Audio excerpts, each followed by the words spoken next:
Hey everyone, welcome to Scale Your Freelancing podcast. This is your host, Satya, and today I'm in conversation with Brook McCarthy. And I'm so excited to connect with her today because I feel like she has a lot of very interesting perspectives to share with us on marketing and business growth. So I'm super excited to have you here. Thank you so much, Brook, for joining me. Thank you for having me, Satya. Yeah, super excited to chat. So, do you want to give the humans a really quick introduction about what you do? Sure. So I'm a business coach and a digital marketing trainer for business owners and freelancers and consultants who would rather just get on and do the work than talk about it. I have a background in public relations. So before I started digital communications, before I started on the internet, I worked in public relations, helping businesses build their reputations and manage their reputations with the media. So I've always taken that tact with marketing my own business and now helping other people market their businesses. I love that. So let's talk more about that because we've not actually covered this on the podcast so far. So I'm excited to dig into it. So when you say like professional reputation, are you talking about like getting PR features and stuff like that, or do you feel like people are also constantly building their reputation even in an organic fashion? Yeah, look, I think that at the foundations of it, the word on the street, what other people say about you is worth so much more than what you say about yourself. For sure. So yeah, so for example, we look at ads all day long, we see advertising all day long, we see marketing all day long, and we learn to filter it out. We don't even notice most of it. We're all walking through our days with massive blinkers on, and very little makes it through those blinkers. And then if we are focusing on the thing, especially through the internet, if we are looking at somebody's marketing on the internet, it's a low trust environment. We're starting on the back foot. Right. Most people are looking for the first opportunity to go, nah, not for me. Nah, doesn't look legit. Doesn't look trustworthy. So we always have gone to our friends and family. We've always trusted the word of other people before marketing and advertising. And that really is what, professional reputation building and public relations is all about.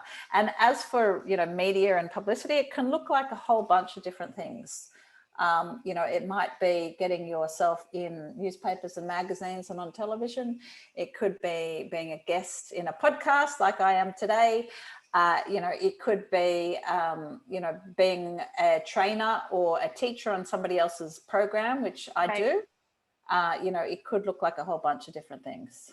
Yeah, no, that makes a lot of sense because I think for a lot of entrepreneurs, they get so, like, you're right, we get really hung up on like, what am I supposed to say about myself? Like, what am I supposed to say on the internet? How am I supposed to talk about my work? Like, people just get so hung up in that process that they kind of forget that there's that aspect where you can also leverage the way other people are talking about you. Yeah, absolutely. Absolutely. And I think, for a lot of people, for a lot of my clients, it doesn't come naturally at all to talk about themselves. Most of us are not brought up in a culture where that is socially acceptable, especially as women. We're not taught, that we should be talking about ourselves. Oh, yeah. And, in Australia, in New Zealand, in countries such as Canada, you do have your work cut out for you as a business owner because you have to be seen and you have to be heard in order for your marketing to work. And at the same time, you're constantly fighting against your socialization and your culture that says, if you talk about yourself too much, you're a braggart, you're full of yourself, Tall poppy syndrome. Tall poppy. Oh my goodness. Tall poppy syndrome. Yes. Yeah, so I had a couple of mindset coaches who used to work on my team who were from Australia, and we used to talk about tall poppy syndrome like with my clients all the time because there's just like in many cultures around the world, and I'm sure in Australia, New Zealand, and Canada as well, that tall poppy syndrome is very real. Very real, very real. And, so it really feels intensely uncomfortable for good reason for, you know, for women in business to be talking about themselves. And then it's the whole, you know, what most people think is they think they're being much more visible than they are. They think that they are, you know, the emperor's new clothes. Do you remember that fable? It's like an old fable. So they think that they are the emperor walking down the street naked, and that everybody's watching them, and that, you know, oh my God, it's so embarrassing doing this and being on the internet, when actually they have the opposite problem. Nobody knows they exist. They've got a tiny community, and they're overthinking everything. So they're not marketing themselves nearly as much as they need to. Oh, I love that. So let's talk more about that, right? What do you think is like the top 3 mistakes that entrepreneurs make when they are in that phase where they think, oh, you know, everybody knows about me. I'm like out on the internet all day long, but they're not nearly doing enough marketing. What are like the top 3 mistakes that people typically make that you've noticed so far? I think there's a few things. One thing is that they tend to copy other people too much. And I think there is a place for this when we're learning something new. So when we're learning something new, we go looking for other people, you know, what are they doing? How are they doing it? And we're trying to copy the teacher. And that's normal. This is a process of learning. But the thing is, you do that for a period, you copy people for a period, you analyze how other people do things for a period, and then you have to graduate.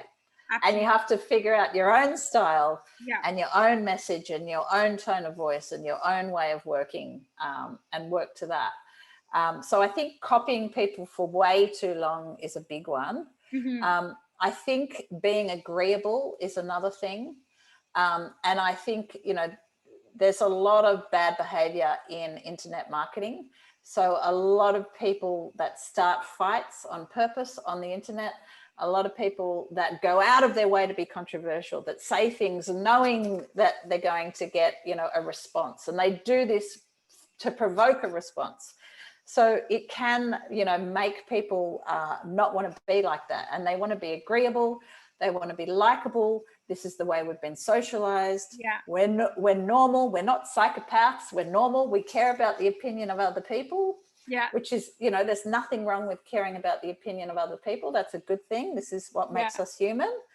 But it is a mistake when it tips over into blending in so that you become the elevator music of the internet. You know, you're so beige and you're so same that nobody notices you. And there's no point in marketing if, you know, people just scroll on past and go, that's nice, that's nice, that's nice. No interaction, no engagement.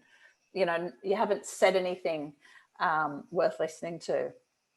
So I think, I think that's a huge one. I think it's huge.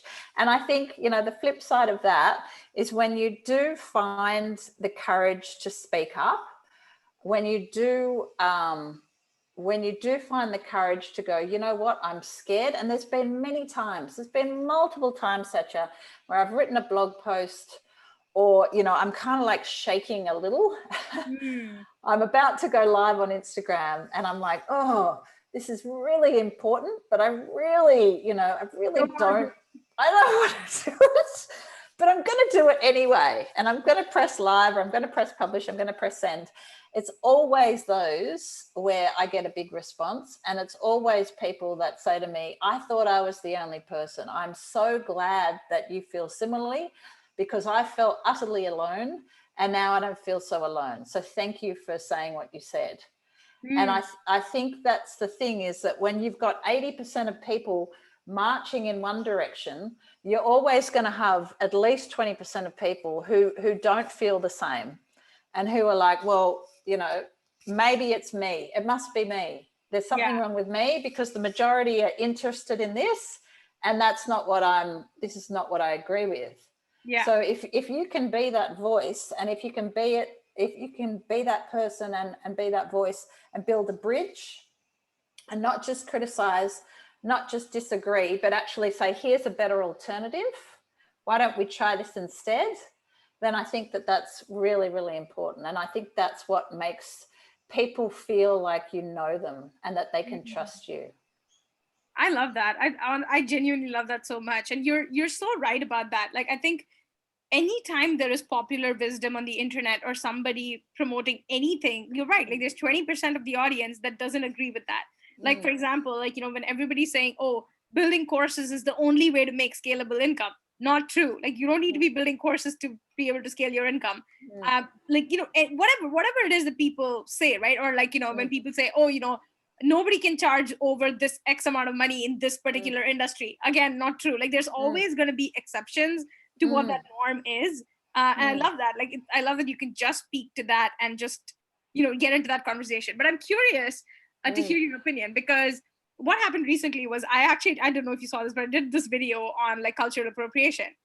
And I really did not want to do it. Like, it was totally that thing for me. I was like, fuck, I don't want to do it. Like, the whole day I knew I needed to talk about it, because I was ranting about it with a friend who's also, an online business owner. And she's like, oh my God, you need to talk about this. And I'm like, yeah, I know I need to talk about this, but do I want to talk about it? No. Yeah. It's like, it was one of those things that I was like really resisting. And I'm like, man, I just don't want to get into it. It's just so much bullshit. And then I was like, you know what? Fuck it. I'm going to do it anyway. The interesting thing though is that I did it, and then still I was like really uncomfortable with the whole idea, because obviously I was really angry about like, how much cultural appropriation happens in the yoga industry, in the wellness industry. Like, they're basically just ripping off Indian culture and like without bothering to honor it, right? So I was like, I did a little bit of a rant about it, and I've spoken about this in my podcast a few times. But a part of me after that whole experience was like, I don't want to do it because of how angry it left me feeling afterwards as well. Like, even after I finished doing it, like, it physically did not feel good in my body. And then obviously there were like some trolls and some haters who were calling me all like some kinds of names and shit like that. And I was like, man, like, I don't know. Like, there's a part of me, it's like, do I want to be in this conversation? So I'm curious if you have any tips on how do you actually take care of your emotional self and your your energetic boundaries when you have these conversations, because that is like a very real problem, especially for people who are like me, who are more sensitive to energies and stuff like that. Look, that's a great question, and I had a similar situation, except I was face to face, and I was arguing with my uncle, and he was saying he wasn't a racist, and I was saying he was. Conversation, argument finishes, he left. And I just want to kind of collapse in a sack. And I'm just like, I'm absolutely drained. You just want to have a cry after that thing. Yeah. And that's the thing I think that a lot of people miss, is that it does take a huge amount of emotional resilience to be brave and to be courageous. And the thing that I think doesn't get talked about nearly enough with running a business is the emotional heavy lifting of it. We often talk about the hustle, and we often talk about, the practical stuff of you need to set this up and you need to set that up and you need to do this. But what we don't talk about nearly enough is the emotional heavy lifting and the necessity of building your emotional capacity and your emotional resilience so that you can go in and do the hard thing. And it's not hard because you're spending lots of hours or it's technically difficult. It's emotionally difficult. Yes. And that is just as important. And, you probably had this experience, no doubt, last year. But last year when COVID happened, I just felt like I was carrying my clients, because all my clients are business owners and they were carrying their clients. And they were having to be strong, and they were having to be confident, and they were having to make decisions and close down businesses and, learn how to move entire face-to-face businesses onto the internet, in a matter of days. And so they were strong for their clients, and then they'd come to me and they go, oh, and then I'd be like, oh, and every night I felt like I'd go to sleep, and I had all these people around. And at that time, I really had to focus on creating that energetic boundary between myself and other people. And I think, this doesn't get talked about nearly enough, because, there's a bit of stuff about, introverts in business and highly sensitive people in business. But the assumption is that you step back. If you're an introvert, if you're a highly sensitive person, that you step back and then perhaps you create another layer. Maybe you have customer service people, or maybe you have customer delivery people, or you have some kind of something or another. But for a lot of us, that's just not really an option. I don't want to have customer service people dealing with my customers. I want to be the person dealing with my customers. Right.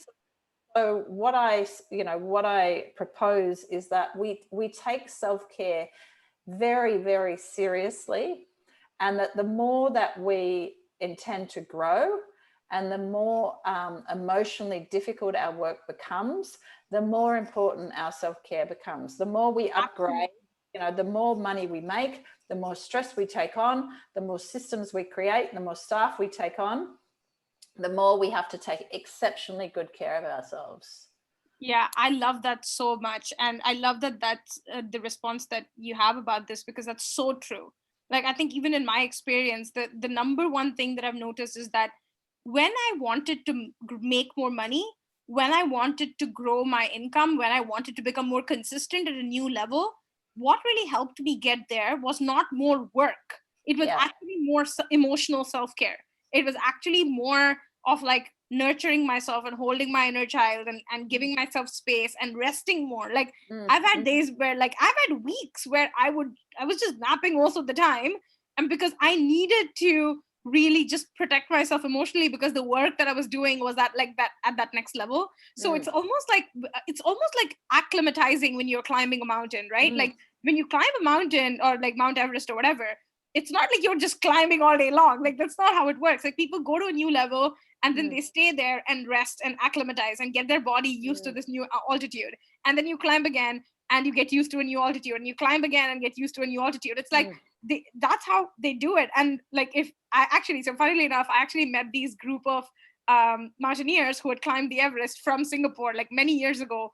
And I remember having this conversation with them, which was super fascinating. Like, one of like trivia is that apparently it costs $1 million per climber to climb Mount Everest for 5 years. Wow. Yep. Like, people train for 5 years straight to climb Mount Everest, and every year they do smaller expeditions, Yeah. and then they go climb the Everest, right? Like, you don't just decide to go climb Everest on Sunday. Like, you're training for 5 years, but every single of those mountaineers had to get sponsors who would support them to fund that expedition. And over 5 years, it costs $1 million per climber to do it. Wow. I was like, damn, son. Like, I was quite shocked when I heard that. But it's one of those things, right? Like, you literally, like, that's how they acclimatize. Like, they get their body used to a new altitude. Yeah. But I feel like in business, not enough people are talking about No. emotionally acclimatizing to that new level, and to that new level again and again and again. Absolutely. So yeah, like, there's so much of this conversation of like, yeah, I just launched a new funnel, and I started running ads, and boom, 3 days later I made $1 million. It's like, that's the part that people talk about, but like, what happens behind the scenes is just like completely ignored. Oh, absolutely. And, like, this was a pivotal time for me about, so I started in 2008. I think about 2012-ish, 2013, I joined Marie Forleo's B School. And all of a sudden, the thing that I found most helpful or useful about that program was, all of a sudden I had close access through the Facebook group to all these other people's businesses, and people are in the Facebook group, sharing quite intimate details about their business and their progress. And what kept happening over and over again is, I'd see people and they'd be in the Facebook group and they'd be like, bang, bang, bang, bang, this is, and then invariably they'd crash. And then they disappear. And over the last 13 years, I can't tell you the number of times I've witnessed this, where somebody comes out of nowhere and they're on the up and up, and you're just going, wow, where did that person come from? And everything's going great guns. And then all of a sudden they disappear, and 3 years later, they might reemerge doing something completely different. And I've seen that pattern play out so many times.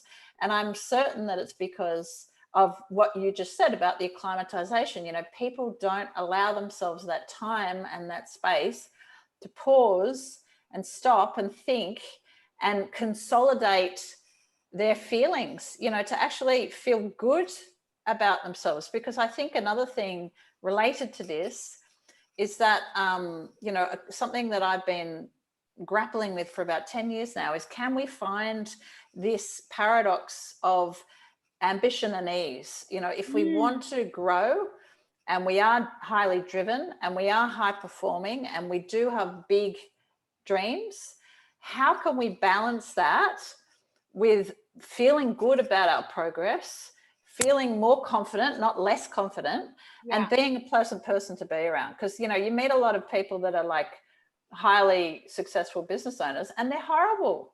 They, like, you wouldn't want to have a drink with them. They're grasping, they're unhappy. They don't have a vibe. They don't have a vibe you want to hang around with. And I don't want to be that person. Yeah, no, you're so right about that. You're absolutely spot on about that, because I have had the pleasure of being around very wealthy people, like in my life, because before I started my business, I was a fundraiser for a nonprofit organization, which meant that I was interacting with a lot of billionaires based in Singapore, millionaires and billionaires based in Singapore. Wow. Okay. So I could have one-on-one meetings with these millionaires and billionaires. And let me tell you, like, money does not make people worthy to hang out with. Like, they really does not. Like, I've faced this whole different, like, a whole gamut of people. Like, I have met people who are so humble and so sweet, who made like a $25,000 donation, despite the fact that maybe they make $300,000 a year. And I've also met people who had a personal net worth of $2 billion who have donated $0 because they're so fucking stingy. Like, they will overthink and overthink and overthink and overthink. And in the last moment, they're like, nah, I don't want to make this donation anyway.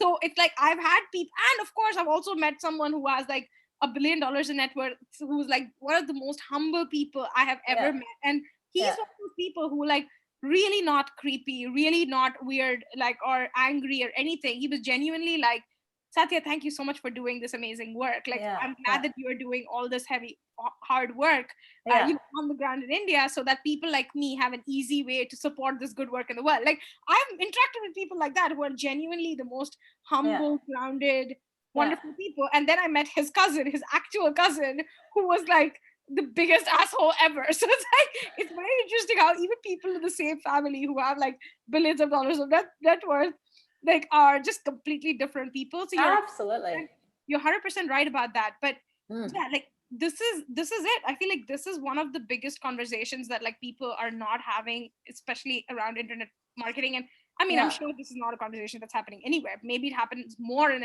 internet marketing than anywhere else. That emotional consolidation, like, giving yourself space to feel, is so huge, especially for women, right? And so I actually heard this statistic yesterday that really broke my heart. So Rachel Rogers had shared this on her Instagram, where she said women own 51% of all businesses, yet they make only 4.2% of all the revenue generated by them, which was like, holy shitball. So like 50% of businesses are generating 4.2% of the revenue. And if it's 4.2%, let's be real, there's actually a range in that 50%, right? Because there must be high earning women. There must be a small percentage of women that are actually high earning. So when you average it out, the average is even worse, because if there's a small number of women who are earning a lot, and then there's the majority of the women who are not earning a lot at all, then that ratio gets even more skewed. So I was like, shit, like, this is such a real problem. But also massive. What we just spoke about is that men have this model of working, which obviously is completely different to women, where they have the capacity to just go, thank you testosterone. It's like they're able to push that hard. And often women are told the same messages or given the same advice on what it takes to grow their business, but it doesn't work for women. So then it comes back to, like, we are using masculine business principles and asking women to implement that to grow their business. And then are we surprised that they're only making 4.2% of the revenue? Because there might be a really significant connection there. Well, absolutely. And also they've got children. Most women, a lot of women, they are the caregiving role, as, looking after their elderly parents. They're expected to be volunteering at the school. I get a lot of pushback, and I'm in a fairly progressive, somewhat progressive, Western democratic country. I get a lot of pushback from my immediate family because my partner does the cooking and he does the grocery buying, and he looks up, like he happily drops the kids off to school and picks them up, and he does the laundry. Like, I am constantly the butt of the joke in the family for being lazy and for being, you know, whatever. And it's just bizarre. Like, it's bizarre. I'm like, how long is this going to go on for? I'm not refusing to do the laundry. You know, he's the one who wants to do this stuff. He's on the front foot. And rather than people say, wow, Brooke, I wish I had what you had, I'm getting criticized. It's just bizarre. That's ridiculous. You know? That is so ridiculous, because if the roles were reversed, if he was running a business, Yeah. nobody would even think twice about like the fact that you do the laundry or you drop the kids off or you do whatever you need to do. Nobody would criticize that at all, because they would be like, yeah, of course you do, because you're the woman. But it's just so interesting. Like, and this is a problem all over the world. This is, I wouldn't say that this is just an Australia thing or an India thing or whatever. Of course, in like, you know, non-white or non-Western countries, obviously this is a very real thing. But it's very fascinating to hear that even in a place like Australia, that you're the butt of the joke for topics like this. It's really strange. And you know, and I think that this has the number one question I think that women in business, that self-employed women in business have for each other is, how does she do it? How, like, tell me the details. Tell me the details. What time does she wake up? What time does she go to bed? Does she have help with the children? How does she juggle? How does she manage to keep the, you know, all of the things going on? And I don't think men get those questions. I don't think men are interested because for a woman, it is this thing of juggle, take this, take this, take this. And the more capable you are, you know, the more that you take on and the more that you're expected to take on. Yeah. And, you know, and it's not just the workload, it's not just the hours spent, it's the emotional heavy lifting of going, okay, we need to organize a babysitter and I need to buy a birthday present and we need to pay that, but like I need to do, it's all that emotional labor as well. Yeah. You know, in a household. And this absolutely has a massive effect on your profit and loss statement. Yeah. Because, you know, if you are the person who has to take the responsibility for the lion's share of the family work, you know, of course you're going to be compromised in your business. Yeah. You know, of course you are. Yeah. But also, I think I love that you're talking about this, but do you follow Denise Duffield Thomas, by the way? Yeah. So she had actually talked about this last year, I think, where she was like, you know, how do I do it all? She's like, I have a lot of help. She's like, that's how I do it. And the way she talks about it, which I think is hilarious, is that she has a housekeeper and she says, I decided to get a wife, like, you know, basically a housekeeper to do all of these random things, like buying birthday presents and like taking kids to soccer and like all these random things. She's like, I decided that once I started making enough money that I needed a wife. And I just hired this housekeeper to do all these different tasks in my life, which just makes so much sense. Yeah, I mean, my friends and I joke about this all the time. We're like, I need a wife, and I'm like, oh, well, I have a wife. I have my partner. He's a great wife. But you know, like it is, most of us, we need a wife. There's a great book written by an Australian author called The Wife Drought that talks about this very topic. You know, it talks about the fact in a two, like for a lot of women, and again, doesn't get talked about enough. What do we talk about on the internet?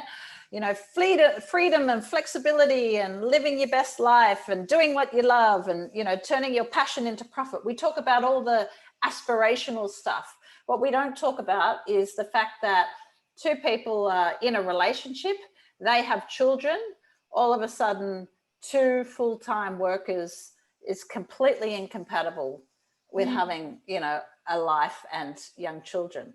Like, we don't talk about the fact that women start businesses because they get to a certain age and they become unemployable, or they're doing something creative where there's very few jobs, or they're doing something highly innovative where there's very few jobs, or, you know, their husband gets cancer or their mother gets cancer, or like the wheels fall off. Yeah. You know, and in my experience, they get bullied at the workplace. In my experience, that is what I hear all the time. Yeah. I hear those stories all the time. Women aren't starting businesses because of freedom and flexibility. They're starting businesses because they have to, because it's really. Yeah, 100%. Yeah. I believe that so much. But another thing that I've been noticing recently is like how much pressure women have because of societal conditioning it's ridiculous, especially in a place like India. So I was at a friend's wedding over the weekend, and that's I still have some leftovers of my henna. I noticed. Yeah. So but my friend, one of my really good friends, got married, and it was such an interesting experience to just kind of be a fly on the wall and like observe the hoopla that was going on, because it was it was a lot of hoopla. Or I mean, to be honest, it was probably a small Indian wedding, but in my perspective, I was like, wow, this is a lot. Like, this is a lot of drama. Like, that's kind of felt like for me, because I've lived outside of India for like very long time, over a decade. It was like, damn, this is a lot of drama. And it was very interesting to just be a fly on the wall and observe this, because it kind of gave me insights into the kind of messages that women get about marriage, about children, like their entire lives. Like, so many women are told their entire life that like their entire life is reduced to that one moment or that one day when they're getting married, and so they put so much pressure on themselves to be the perfect bride, the prettiest bride, the everything to be perfect, like all the decor to be perfect and everything to be gorgeous and everything to be beautiful. It's like, it's absolutely ridiculous to expect a whole entire human being's life to be reduced to that one moment where you're like, this is all that you're worthy, like this is what you're worth, or like this is what your life is about. Is ridiculous. And then obviously my friend was really stressed out, and she was having a few self-confessed bridezilla moments, and I was just like reminding her, I was like, honey, this is one party, it is one event, this does not define who you are, and you do not need to turn into a bridezilla for this to be perfect. Like, I'm sorry, but like, this is a party, okay? Like, and she was so stressed out. I'm like, what is the point of having a wedding if you're this stressed out? Like, if you are not having fun, what is the point of this whole thing? And she wasn't getting it until the last day. She was like really stressed out, really stressed out. I'm like, sweetheart, this is a party. Please, let's not make this bigger than it is. Like, it's not that big of a deal. But unfortunately, women all over the world are given these messages around how this is the most important moment of your life, and la la la la la. And then no wonder they fucking turn into a bridezilla. Absolutely, absolutely. There's another business coach as well on Instagram, or rather that's where you might find her, called Kelly Deals. And she talks a lot about the female lifestyle empowerment brand. And when I heard her say this and explain what it was for the first time, I was like, someone has language for this that I've been grappling with for years. And that's this, this expectation that women have in business of, it's not just enough to make, a hell of a lot of money. You also need to look the part, you need to be thin, and you need to be white, and you need to be blonde, and you need to be young, and you need to be this, and you need to be that, like, it's just, and it becomes this thing where you are the product, and then if you bring in as well the fact that there has been this trend in marketing and business, which is not a bad trend, but this trend towards authenticity, where Brene Brown perhaps encouraged a lot of that, but it's a bigger, broader trend as well, about businesses acting more transparently and being more ethical and being more real and speaking more humanly, and managing their workers in a much more holistic, loving, compassionate way. For a lot of women, they then get onto the internet and they look around them and they go, wow, there's all these female lifestyle empowerment women, business women. I need to look like that, and I need to act like that, and I need to sell my feelings, and I need to share every single thing that I'm thinking and going through. And if I've had a rock bottom moment, if I've had a trauma, then that needs to be packaged up and sold in a webinar. It needs to be into a book. Yes. And also, it's a little bit. So I have a lot to say about this because this, like, one of my clients actually called this like the Wonder Woman Barbie doll syndrome. It's like, you have to be Wonder Woman and be Barbie doll at the same time. Like, you have to be, big boobs and tiny waist and blonde hair and like all of those things, while also having kids and having a family and like doing everything at home. It's like basically like setting these impossible standards for yourself to show up around how you show up on the internet, or what you do as a part of your work. It's like a very real thing, and like a lot. And okay, so I don't want to name names. There's this woman on the internet who I respect a lot. I've bought her courses.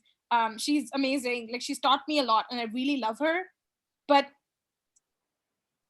and I don't want to judge another woman for doing whatever she's doing with her body. So, more power to her if that makes her feel good. But if you are like, she's a beautiful woman. Okay. I always thought she was a very beautiful woman. And I think at some point last year, she decided to get lip fillers and do like a fat transfer from her stomach to her boobs and blah, blah, blah. And again, I completely understand it's her body and it's her life. But if you are somebody on the internet who has a following of like, whatever, 500,000 people or 1,000,000 people or whatever, and somebody, and whose your audience is all completely women, if they are observing you doing that, and you are already that, you fit the Barbie doll description, and now you fit the Barbie doll description even more, I genuinely think that a part of that is a little bit hurtful to your audience, or it's harmful for all the women out there who do not look like you, and who do not have, either they don't have the means to look like you, or they don't have the willingness to look like you. They have no, like, I have no interest in getting lip fillers or fat transfer. Like, yeah, sure, if I want to work out and be fit, I'm going to work out and be fit. But am I going to change my body or go under the knife to look a certain way? No. So there is this a bit of a strangeness around it, because I really do love this woman. I think she's amazing, and she has contributed very positively to my life. But there's also a part where I feel like, but what happened to just loving ourselves the way we are? Like, isn't that the message, like, from day one? Because all of us we are not celebrities, and we don't need to pretend to be one. It's like, none of us need to be a celebrity to be rich. We don't need to be a celebrity to be successful. You don't need to look a certain way or play a certain part, because that's not your primary job. Like, if you're an entrepreneur, your primary job is not to look good on a screen. I think that's genuinely not your primary job. If you're a model or an actress, sure, perhaps that's your primary job. Yeah, absolutely. And I think, that goes back to building your professional reputation. For a lot of people, when they hear professional reputation or personal branding is the modern way of talking about it. If they hear personal branding or professional reputation, they immediately, oftentimes think about, how do you look? Yeah. You need a photo shoot, and it needs to look a certain way, and you need to be talking about yourself all the time. And actually, I would like there to be far less of that. I think there's definitely a place for sharing details. I think absolutely, if you're trying to build relationships with strangers on the internet, then it's a hell of a lot easier to do that when you share personal details. But there should be a limit to that. There should be, boundaries around that. There should be some things in your life that are sacrosanct and sacred, that are private, and, and you shouldn't, more to the point, you shouldn't feel that you have to share traumas and share your insecurities, because authenticity in marketing is a good thing. Yeah. And I think it would be great if we put our work in front. Yes. And we talked about ideas, and we talked about implementing those ideas or questioning those ideas, or, we talked about our values and how those values translate. We put our clients in the spotlight. We put each other in the spotlight.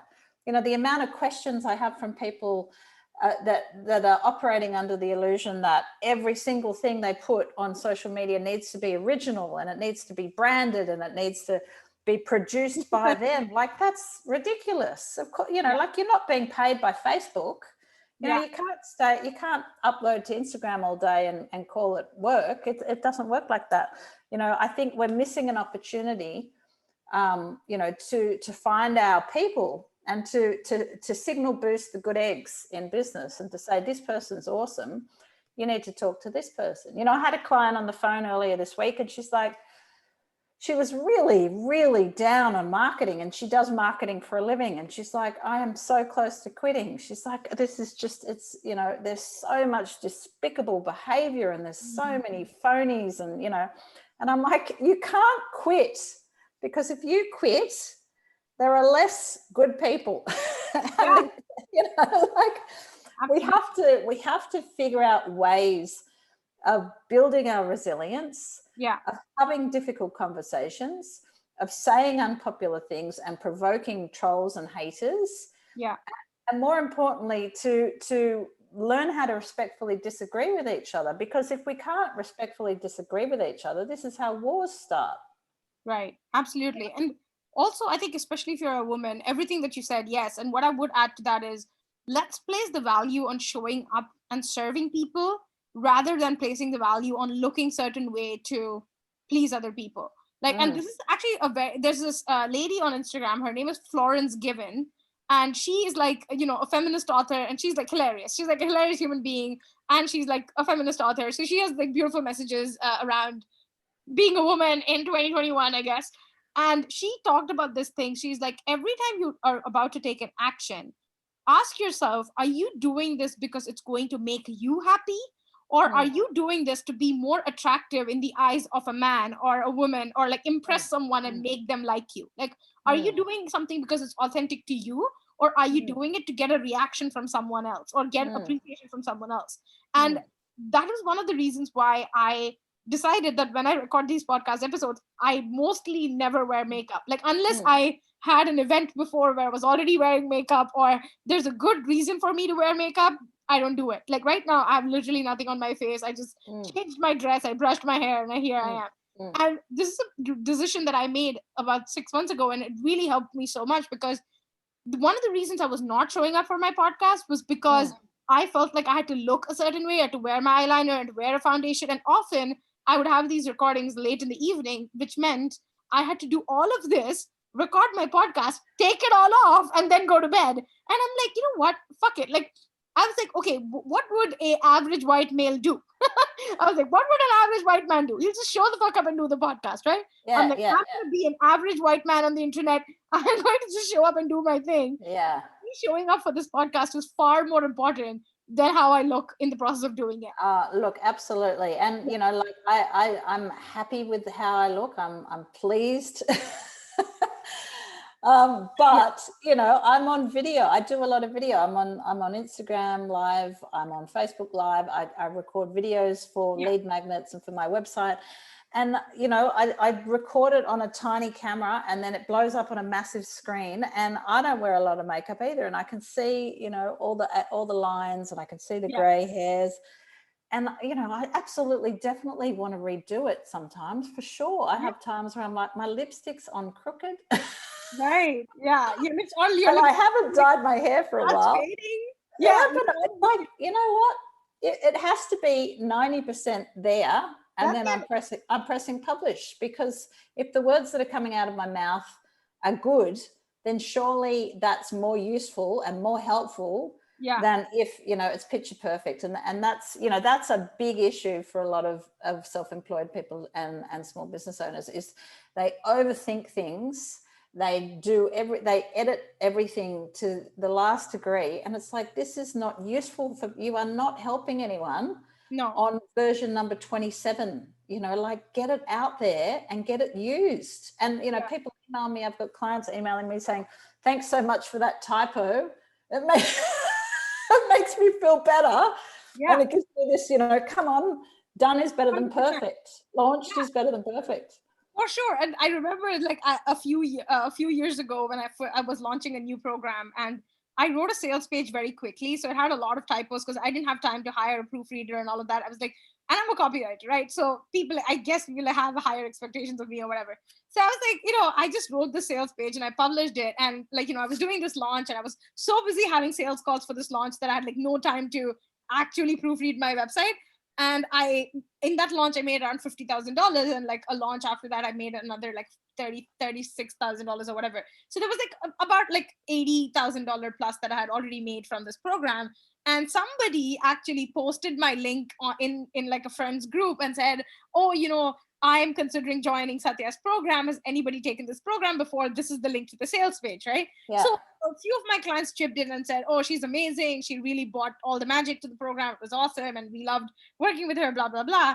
And then there was this troll guy who read through the sales page, and he's like, I just got 8 typos. Like, I can't believe somebody put up a sales page with 8 typos. And I just, commented, I said, I would have really been offended by your comment if I had not just made $80,000 out of that sales page. So I was like, you make the decision. Do you want to make $80,000 of a sales page typos, or do you want to have a perfect typo or the perfect type of free sales page that makes no money? Like I was like, I would be offended. Like I would bother being offended if like I didn't just make $80,000 off of this. But I'm like, because I just did, I don't give a shit. Yeah, perfect response. Perfect response. And, So, and that's the thing, like, especially when it comes to creating a program, creating a course, writing a book, like launching some kind of product, most people get stuck in their creation cave for, months, years. yeah. And it's crazy. And like, I did the same thing before I launched my flagship program, which was, 2015. I spent about 7 months. I don't know what I was doing in that time. I was just in the world of agony. Yeah. I was just kind of in this cave, like beating myself up, and it felt like swimming through, murky mud. I couldn't see clearly. And when I pulled my finger out and said, enough with this, I'm boring myself shitless here. This has to get done. This has to get launched. It was easy. It was straightforward. I think we make business a lot more emotionally difficult than it needs to be. And I think, back to our conversation earlier about self-care, I think part of that is because we don't have the support systems, we don't have the cheerleaders in our lives, we don't have entrepreneurs, self-employed people, they need cheerleaders. They need people that have got their back 100% and are like their hype squad. And you've got to actively find those people. You've got to go seeking them out. And at the same time, you've got to isolate yourself from communities and individuals who might look well-meaning, but they're jealous, they're passive aggressive, they've got small goals, and they feel provoked by your ambition or provoked by your progress. It's really, really important to be ruthless with your boundaries and ruthless with the influences that you let in. Yeah, 100%. And I mean, I can definitely speak to that because I'm single. In the last 6 months, there were a lot of things that happened in my family, which have been a little bit crazy. Like my sister is going through a divorce. My father had a heart attack. And there was just like so much emotionally charged, heavy shit going on in the last 6 months that I had. And obviously, I still run my business, right? So it's like I had to deal with a sick parent, a sister going through a crisis, and my own business at the same time. And it really, really wore me down. Like I would still say that I don't think I've fully recovered from the trauma side of all these events. Like I'm not yet fully recovered from it. And I see that coming up. But even yesterday, I had to have like a big cry about it because I felt like my inner child just needed some space to break down and have a moment. But yeah, like this shit is hard. But I think it's kind of made me realize what my priorities are as well. Like I was like, okay, like coming to an awareness that like I actually do want to be in a relationship. I do want to have a space where it's like I have enough room for me to have a moment to fall apart, or like have another person who's willing to take take charge of a few things of my life, or who can help me or support me in a few things. Like I think it's just when you go through moments like this, it just kind of makes you realize that like you need more help than you think you do. Oh, absolutely. Absolutely. You definitely need more help than you think you do. And, and it's hard for people in business as well, because those that succeed, those that are in there for the long run, they tend to be really capable. They tend to be doers. Yeah. They tend to be independent people. They tend to be people that don't like asking for help. Yeah. And love looking after themselves and doing everything themselves. So it's especially difficult. Oh, yeah. Oh, hell yeah. And you're so right about that, because when you are, I have noticed this so much. Like recently, I've noticed this is like when you are a strong, capable woman, people take that shit for granted. Like I had to like tell my friends very gently, like when I'm breaking down, you telling me, oh, but Satya, you have to be strong now, is really fucking not helpful. It's like I had to tell a few friends, like, stop telling me to be strong. Okay, like stop fucking telling me to be strong. Like, sweetheart, I have been so strong. You have no idea how strong I have been. Like, I just need to cry and bitch and moan, and I need to sit there and listen to me cry. Okay. I was like, I had to tell this to like my very close friends, because of course, like I'm close enough to them that I could actually tell them that. But I'm like, mm, don't you dare tell me to be strong. Like, don't do it. Yeah. Because when you've been strong all day long, you just need to have space to be weak. You just need to have space to have that emotional meltdown where you're like, oh my God, what's going to happen if my dad dies? Like that really small, like inner child part of you is like freaking the fuck out. Like that there's an actual possibility that your dad might not be around. And that child needs some space. So like to tell someone to be strong in that moment is possibly one of the most harmful things you can do. Oh, absolutely. Yeah, absolutely. Yeah, so it's pretty ridiculous, but yeah, I think this is a very layered conversation. There are obviously many aspects to it, but yeah, I'm glad that we talked about this today. So I know we've been going for a pretty long time, and I'm really grateful for your time, so I'm going to let you go back to your day. But thank you so much for joining us, Brooke. Do you have any like words of wisdom for anybody who's tuning in, like one last thing you want to leave them with? Yeah, look, I think that confidence is a verb. We are Yeah. not born with confidence. Definitely some people are more extroverted and some people are more introverted. But I think that if we treat confidence as a doing thing rather than a feeling thing, then we need to trust that the feeling will follow the action. Yep. Because when you're self-employed, your confidence is literally the difference between 20,000, 100,000, 1 million. It is supremely necessary for you to act confidently. And if you are constantly avoiding things, if you are constantly avoiding difficult conversations, not taking the opportunities, not pitching yourself, not doing these things, then you are keeping yourself small. And the flip side of that, when you act confidently, when you send the proposal, when you press publish, when you pick up the phone, when you have the awkward, difficult conversation, you accrue experience, and that experience feeds into your confidence in future. Yeah. So treat confidence as a verb, treat confidence as an action, knowing the feeling will follow the action. Oh, I love that. That's just such sage wisdom. Thank you so much for sharing that, Brooke. This has been wonderful. I feel like we need to do another encore podcast episode at some point. So I feel like you're going to be back on the podcast, but thank you so much for doing this. This was just so great. I loved it. Thank you. Thank you for having me. Yeah, and we have links of where you are on the internet, so we're going to be adding all of that to the show notes below. But I would highly encourage everyone to go follow Brooke on the internet, find her on Instagram, go check out her website. She's obviously fantastic, and I think she has a lot of amazing things to teach you. But yeah, thank you once again. I look forward to staying connected. Thank you. All right, see ya.